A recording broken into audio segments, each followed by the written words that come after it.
Hi, I'm Dan Abe, executive producer at 343. And this year at E3, we're really excited to announce Halo Anniversary to the world. We wanted to give an example of campaign, so we used Silent Cartographer to really highlight some of the exciting features we're developing for the game. And now we want to share this with the rest of the world. So this is really your chance to get a behind-the-scenes peek at what we're doing with Halo Anniversary. Hope you enjoy. Okay, so let's dive right in and take a look at Silent Cartographer. This is exactly the same demonstration we gave to the press at E3. In fact, this is exactly the same build. So the exciting thing is that this build has come a really long way since we showed this at E3. It's kind of funny for me to look at it now and say, hey, the game looks much better now.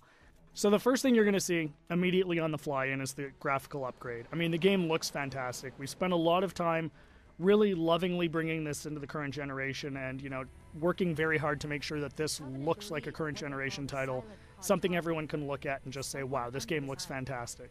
But the big test is really, how does it feel? So let's take a look. So we're going to charge the beach here. First thing you're going to get a taste of when you pick up this game and start playing is that this plays exactly like the original.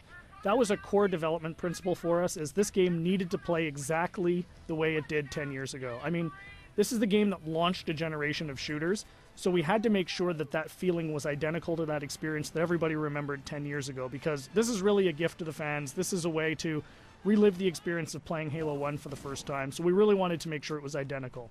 And the way we did that was actually a fun technical trick. We're actually running portions of two engines at the same time. So the underlying code, the code controlling how the game feels, how the AI reacts, all of that stuff, is a lot of it's the original Halo 1 code, and that was really the best way for us to ensure that the game played exactly the same as it did 10 years ago. But on top of that, we've layered a new graphics engine that allows us to, make the game look fantastic and look like a current generation title. So it's really a great mix of the two. So at the end of the day, your Halo fan gets a game that plays exactly like they remember, but looks like a current generation title. We get some other benefits from this as well. As I said earlier, and I say this all the time, the primary goal for this game is to make sure Halo fans can relive the experience of what it was like to play 10 years ago. And one of the big tools we have in our box to do that is Classic Mode. So what's Classic Mode? At the touch of a button, you can swap back and see how the game looked 10 years ago. So here it is. This is, Halo 1 10 years ago. And it's really a magical feature for Halo fans, because this just lets you go back in time and see exactly how this game looked 10 years ago. But the fun part is you can come back at any time. So Classic Mode gives you the ability to go back and forth whenever you want at the campaign. So one of the things that's fun to do is get out to a spot like this that, just looks beautiful. You've got the water, the sun reflecting over it, the Halo ring in the background, and say, hey, what did this look like 10 years ago? Touch a button, and there it is, right? I mean, it's really, really, really a lot of fun to go back and forth between the two modes. And this is something I'd personally get the most excited about. And I think, the fans are really going to love it too. This was definitely a big win at E3. As you can see, the other benefits you get from the new version is you've got the splash effects, the dust effects as you get back onto the beach. The game just looks great.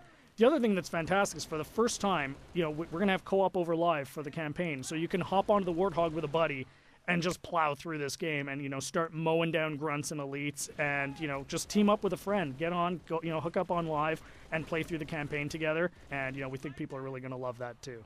I often say, what would Halo 1 be without the Magnum?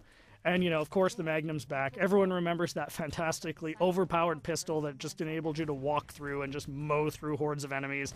Tremendous amount of fun. So, we're excited to bring that back as well. Again, you can see the game plays exactly the same as it did. Cannot highlight that enough. That was really, really important for us to make sure that this game played the same as it did, because this is really an iconic game. This is the game that convinced a lot of people, myself included, that you could actually have a fun first-person shooter experience on the console. I mean, I was a hardcore PC shooter guy, who said you're never going to make a game on the console that is going to, make me want to play. And this is the game that changed my, my impression of it. And it's the same for millions of Halo fans. And those fans, that's who this game is for. This game is really a labor of love for us here at 343, and we're really excited to be able to present it to you.